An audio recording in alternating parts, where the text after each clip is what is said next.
네, 여러분 안녕하십니까? 참 암울한 시기 지금 며칠 안 남았는데요. 걱정이 태산입니다. 국가의 어른 모시고 하나하나 짚어보도록 하겠습니다. 박찬종 변호사님이십니다. 어서 오십시오. 안녕하십니까? 단추위원장으로 활동을 잘 하셔서 단일화는 막판에 극적으로 됐는데 이제 남은 거는 이제 이상하게 지금 돌아가서요. 뭐 이기든 지든 이상해질 것 같습니다. 지금 벌써부터 촛불 얘기가 이재명 측에서 나오고 그러니까 대통령의 자격 어떻게 보십니까? 그러니까 이번 대통령 선거 3월 9일은 네. 체제 경쟁이라고 봐야 됩니다. 네. 종족 주사파 친김정은 정권이 연속되느냐 아니면 이를 막고 그동안에 훼손된 자유민주 질서를 회복하는 이 양대 세력 간의 투쟁, 전쟁이라고 봐야 되죠. 그러니까 후보 단일화 추진위원회는 절대적으로 종북 주사파 정권 종식을 위해서 후보가 단일화해야 된다. 그렇죠. 이런 시점에서 일단 그거는 1단계 성공을 했지만 이제 이 시점에서 이제 3월 9일이 사흘 앞으로 다가왔으니까 시청자이시기도 하고 유권자이시기도 하고 헌법상 제1기관인 국민의 구성원이기 때문에 우리가 권리 의무가 있어요. 정당하게 전부 투표에 참가해야 된다는 거, 그리고 정당한 판단을 해야 된다는 거. 그러니까 그런 기조 위에서 이재명 후보에 대해서 중대한 결함에 대해서 오늘 몇 가지 말씀을 드려야 되겠는데 우선 국가 원수인 대통령은 이 국제적 감각과 그 감각을 뒷받칠 만한 그 역사 인식 그게 그렇죠. 준비되어 있어야 돼요. 그러니까 이재명 씨는 후보로서 최근에 아주 중대한 실언을 한 거. 그거는 이제 그 본인의 기본 생각이 그렇기 때문에 자기 가치관이 그렇기 때문에 나온 거죠. 그렇죠. 종북 주사파적 생각을 갖고 있기 때문에 푸틴 편에서 우크라이나 사태를 보기 때문에 푸틴 편에서 보는 게 종북 주사파들 입장이니까. 그러니까 이 북한의 배후가 중국, 러시아니까. 그렇죠. 그래서 젤렌스키 우크라이나 대통령을 초짜 대통령이 되어 가지고 뭣도 모르고 푸틴을 자극해서 침공을 유도한 꼴이라고 말한 거. 그렇게 조롱을 했죠. 그러니까 이건 절대적으로 러시아 푸틴을 빼고는 이 시진핑도 이 말에 함부로 공개적으로 그 얘기를 못 합니다. 그런 상황이 되었고 지금 국제적으로도 이게 대해서 대한민국이 지금 이 경제 대국아니에요. 이게 G10 국가에 등극한 나라의 유력한 집권당 후보 입에서 이게 푸틴 편을 드는 그리고 젤렌스키를 완전히 폄훼하는 발언을 하는 이런 사람이 대통령 됐을 때 국제사회에서 러시아에 가면 환영받을지 모르지 또 북한이나 중국 가면 뭐 환영받을지는 모르겠으나 그 외에 어떤 나라에 가도 이게 뭐 이런 게 완다냐 이렇게 될 거예요. 그러니까 대한민국 국격이 손상될 뿐 아니라 국제 무대에서 대한민국 대통령이라는 자가 제대로 그 길을 펼 수 없도록 만든 게 그 중대한 망언인데 이게 러시아 침공이라고 하는 것은 91년에 해체된 소련방을 다시 복구하겠다고 하는 그러니까 이 전제적 생각에서 야욕에 나온 거죠. 푸틴이 그 소련방을 그 당시 형성했던 것 중에서는 가장 큰 나라가 우크라이나 인구 4,500만의 땅덩어리도 가장 크고 그렇죠. 면적이 한반도에 거의 20배나 되고 그러니까 이거를 이제 장악해가지고 나머지 작은 것도 장악하려고 하는 데서 시작됐는데 이게 결국은 실패할 것이다고 하는 것이 우리나라의 해군의 그 UDT 특수 파괴활동 부대의 출신인 이근 예비역 대위가 상당한 숫자의 자원병을 모아가지고 용병으로 가지 용병. 그게 전 세계에서 몰려들고 있습니다. 그런 식으로. 국내법에 처벌될 수도 있는데 그걸 갖고 갔어요. 그런데 이게 1930년대 스페인 내전 때 공화파를 지지하기 위해서 해밍웨이를 비롯해서 뭐 저명한 소설가들도 그렇고 자유의 십자군이 몰려들듯이 지금 우크라이나에 몰려들 수 있는 그런 지금 상황으로 발전하고 있다. 그러니까 여기에 푸틴이 전투에 이겨가지고 이 키예프를 장악해서 괴뢰 정부를 세운다 하더라도 그 괴뢰 정부는 우크라이나 4,500만 국민에 의해서 분쇄될 수밖에 없다. 결국 이 침공은 실패한다. 그러니까 이런 것이 내다 보이는데도 젤렌스키가 초짜니까 이 뭣도 모르고 푸틴을 자극해서 이 침공을 자초했다는 말은 변명 중에 또 이런 걸 했어요. 그때 표현력이 부족해서 그렇다고 하면서 뭐라고 얘기하는 거니까 이 윤석열 후보가 초짜한 걸 이 얘기하려고 하다가 그렇게 됐다는 식으로 얘기를 그런 했어요. 식으로 얘기했습니다. 윤석열이 초짜라는 걸 검찰만 했기 때문에 행정은 모른다는 거거든. 자기는 초짜가 아니다는 거예요. 성남시장하고 경기지사 했다. 그러면 제가 이재명 후보에게 반문하는데 당신은 그래 행정에는 초짜가 아닌데 그 행정이라는 게 대장동 게이트 해먹고 경기지사 때 법카 해먹고 그 나쁜 거 해먹은 그것이 초짜 아니라는 그 뜻인지. 경력이 많다는 거네요. 그런 이 흠을 가졌을 것 같으면 생생한 초짜가 훨씬 싱싱한 초짜가 낫다. 그러니까 이 국제 상황이나 인식에 대해서 자신이 없으면 함부로 시부름거리면 안 되는데 이 사람 함부로 시부름거린다는 말은 말을 잘못할 때 표현이 시부름거리니까. 네, 맞습니다. 그러니까 정확히 말을 해야 되는데 정확히 말을 못하니까 이런 시부름거리는 거 이게 화를 자초하게 돼서 이게 대통령 될 수가 없다. 그러니까 두 번째로는 2달 전에 미국의 유력한 그 차기 대통령 후보 최연소 상원의원 오초프 상원의원인가 왔을 때에 면전에 대놔 놓고 1910년 한일 합방을 미국이 일본을 응원하고 방조하고 조종해 갖고 일으킨 것이고 45년 8.15에 남북 분단이 된 것도 미국이 선도한 것이다. 이렇게 얘기를 했죠. 그렇죠. 예. 이건 정말 역사인식이 없는 겁니다. 1895년 청일전쟁, 1904년 러일전쟁 이게 그 당시에 역사인식이 있다고 한다면 미국은 그때의 패권국가가 아니에요. 패권국가는 러시아와 영국이었다. 그러니까 미국은 이 내부 이 개발이나 이런 데 신경 썼고 극동이나 아세안 문제에 있어서는 전혀 신경을 쓸 수 없는 상황이다. 만일 이재명 후보가 그런 식으로 한일 합방에 대해서 말을 한다 그러면 배후는 영국이라고 해야 돼. 미일 동맹을 맺어가지고 청일전쟁 후에 러시아의 남하를 막고 한반도에 러시아가 점령하는 걸 막고 이게 영국이 직접 여기에 개입하면 좋겠는데 멀리 떨어져 있으니까 또 여기에 출혈이 생길 수 있으니까 금운도를 점령한 일이 있어요. 2년 동안.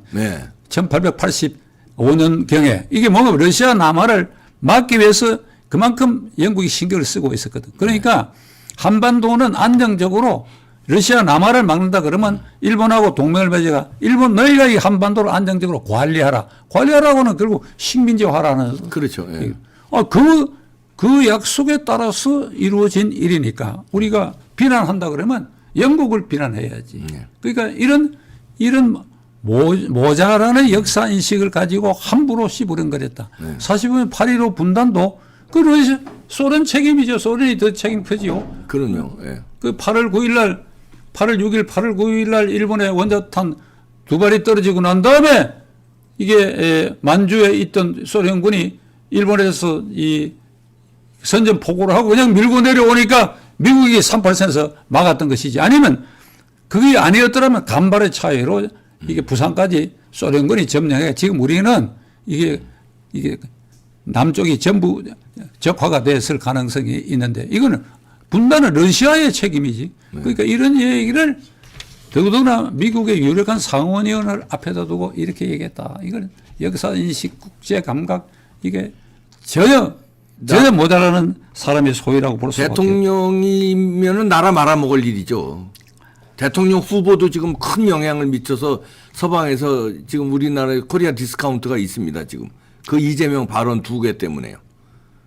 그러니까 대통령 되면 이게 말아먹을 일이죠. 자기 것을 감추기 위해서 자기가 감춘다고 해서 자기 몸에 이게 덮어씌워져 있는 이게 엄청난 대장동 게이트 같은 것에 대해서 이걸 뭉개고 눈을 달리 돌리기 위해서 결국 나라를 말아먹는 결과가 오는데 세 번째로는 이재명의 대한민국 이 체제 자체를 부정하는 발언에 대해서 유권자 여러분들이 지금 투표를 사흘 앞두고 그걸 직시해야 됩니다. 그는 이 후보 경선에 나간 초기에 뭐라고 얘기해 나가니까 고향인 안동에 가가지고 48년 8.15에 수립된 대한민국 정부는 이승만이 미국의 괴뢰로서 친일파와 결탁하게 세운 더러운 나라라고 해서 더러운 나라. 그러니까 이 말의 이면에는 운동권 주사파들이 이 논리로 펴고 있는 48년 8.15 대한민국 정부 수립을 부정하다. 그러면 어디가 정당하냐?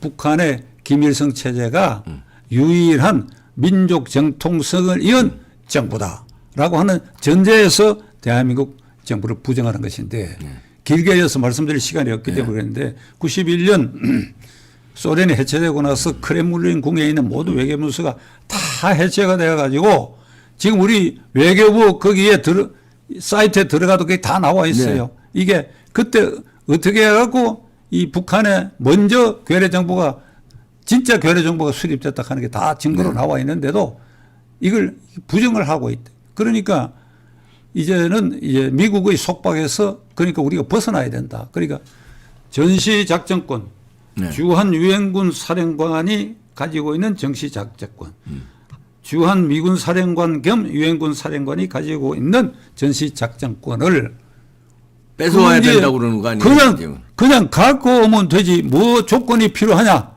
무슨 놈의 조건이 필요하고 한국군이 전시작전권을 행사할 만큼 이 내부적 이 정보 작전 통제가 제대로 되어 있는지 그걸 검토하고 뭐 할 거 뭐 있는 이런 얘기예요. 그냥 내놔라 이렇게 얘기해. 그 말은 뭔가 하면 그냥 내놔라는 것은 한미동맹 이게 장애물이니까 이게 필요 없다. 주한미군 나가도 된대. 주한미군 나가라. 28,500명 평택에 지금 거기 시도 때도 없이 이제 철수하라는 데모하는 거 이 대표 알고 계십니까? 프랑카드 걸고. 그랬다고 그러더라고요. 그러니까 이재명이가 대통령이 되면 이 연장석상에서 그거 나가라고.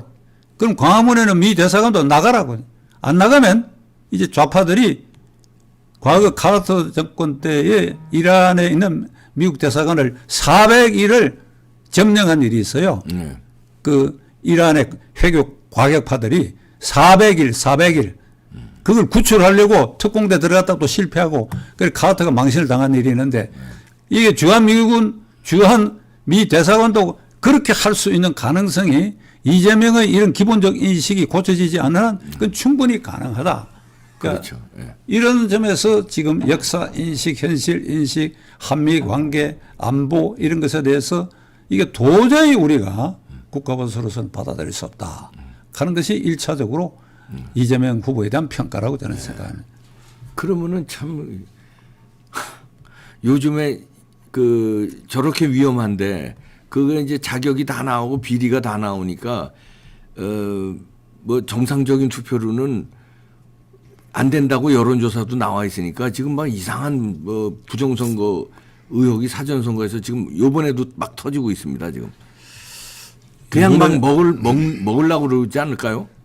이번에 확진자에 대한 투표 관리라고 하는 것 그거는 정말 이번 투표의 정당성을 인정할 수 없는 네. 사태로 봐야 되는데 어쨌든 3월 9일은 저런 꼴을 보고도 당일 투표에 많이 해죠, 지금까지 투표 안 한 분들은 정말 몽땅 가셔가지고 압도적으로 이게 종북주사파 정권을 심판하는 투표를 해주시고 압도적으로 하면 확진자도 투표할 수 있으니까요. 확진자도 무조건 가야 돼요. 좀 해주셔야 될 것 같고 이재명 후보 최근에 이 지방 유세 어제는 수도권 유세하는 걸 제가 짬짬이 이제 그 실황을 봤는데 제가 이런 말씀드리기 좀 민망한데 이재명 후보 모습을 사실 제가 보기 싫어요. 그게 텔레비도 돌리다가 무슨 얘기 하나 하는 것을 어제 몇 군데 걸 봤거든요. 봤더니 이겁니다. 준비된 경제 대통령, 위기에 강한 대통령 이렇게 돼 있어요. 그러니까 어떤 위기에 강한 대통령인지 모르겠는데 그건 아마 이게 대장동 게이트를 윤석열에게 뒤집어 씌우는 자신에게 닥쳐진 대장동 게이트의 위기를 잘 극복하는 대통령. 그러면 그건 말이 될 거예요. 대한민국 위기를 지금 자초하려고 하고 있잖아요. 앞에 설명된 몇 가지로 말이지. 그리고 경제 대통령이라는 유능한 경제 대통령이라는 것은 돈 풀기를 말하는 것 같아. 그렇죠. 안 그러고 됩니까? 그러니까 28번 부동산 정책을 폈는데도 이게 이 집값도 잡지 못했다. 그러니까 이게 설명이 됩니까? 그리고 이 정부 다 망가뜨려 놓은 거. 그런데 하나 아주 끔찍한 것은 이 한국 화폐가 기축 통화에 곧 들어간다. 그 말이 표현이 기축 통화가 된다. 듣기에 따라서는 한국 돈도 기축통화다 이렇게 들려요. 네.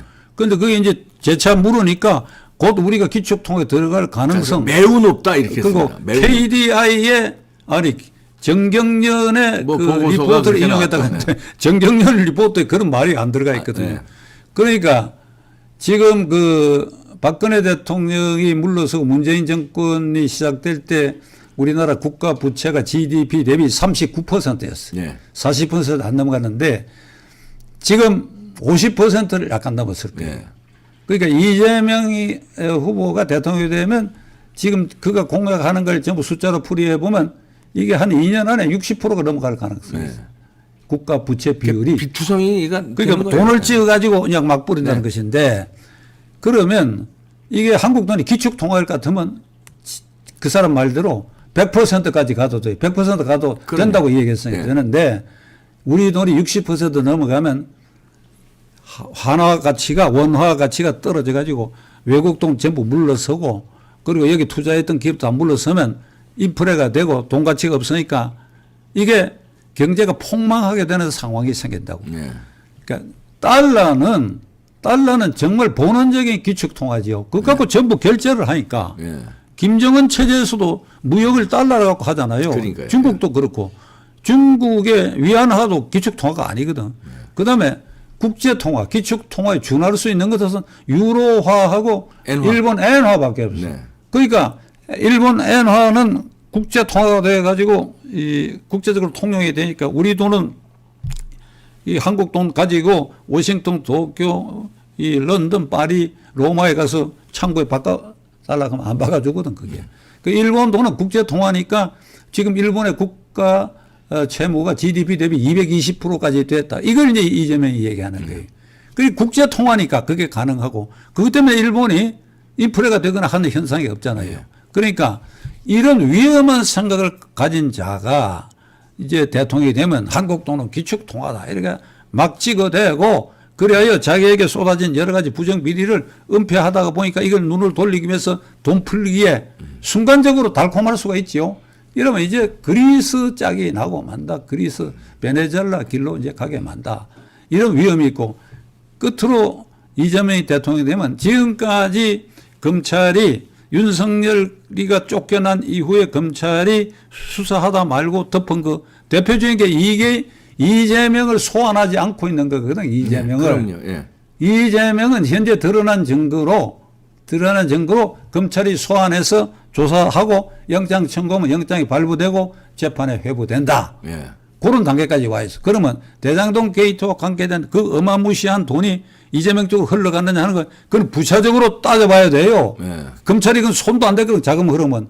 그러나 그 앞 전 단계의 업무상 배임죄로 그건 이재명은 지금 구속되고 재판에 회부될 지경에 있는데 그가 만일 대통령 되면 자신에게 지워진 이 모든 걸 검찰의 압박을 다 털어버리고 불기소 처분하게 할 것이고 그리고 문재인 대통령에게 향하고 있는 울산시장 부정선거 사건이나 월성 원전 1호기 경제성 조작 사건을 비롯해가지고 그 핵심 측근들의 옵티머스, 라임, 신라젠 그리고 태양광에 정부가 쏟아부은 돈을 전부 운동권들이 갈라먹었. 네. 이게 이 어마무시한 이런 일들이 다 묻혀지면 어찌 되느냐. 이재명이가 대통령이 되면 그런 식으로 묻어버리면 6개월 안에 이게 야권에 의해서 광화문의 촛불 시위가 일어날 수밖에 없는 우리 조국이 될 것이다. 그러니까 이걸 미연에 방지하기 위해서도 이런 모든 걸 감안했을 때 3월 9일은 종북주사파 종식, 부패정권 종식, 내로남불 종식, 역사인식 없고 국제감각 없는 대통령을 후보를 절대 대통령 세울 수 없다 하는 것을 국민이 일대 결단을 해야 되겠다. 네. 아유, 오늘 잘 정리해 주셨는데 절박합니다. 절실합니다, 여러분들. 진짜 무슨 뭐 대통령 누가 되느냐 이런 정도가 아니라 지금 나라가 체제가 저 사회주의 공산주의로 가느냐 아니면 자유민주주의 간신히 지키느냐. 그러니까 확진자가 되시든 뭐든 3월 9일 날은 압도적으로 한 분도 빠짐없이 투표를 하셔야 되겠습니다. 확진자도 뭐 6시부터 7시 반까지 되니까요. 저 지역 저 투표소는 많아봐야 몇십 명 안 돼요. 그 다 전국에 14,000 몇백 개 투표소가 있는데 확진자가 30만 명, 40만 명 돼도 그 지역은 충분히 투표할 수 있으니까 확진자도 무조건 나가서 하셔야 되겠습니다. 나라를 지켜야 되겠습니다. 박찬종 변호사님이셨습니다. 고맙습니다. 감사합니다.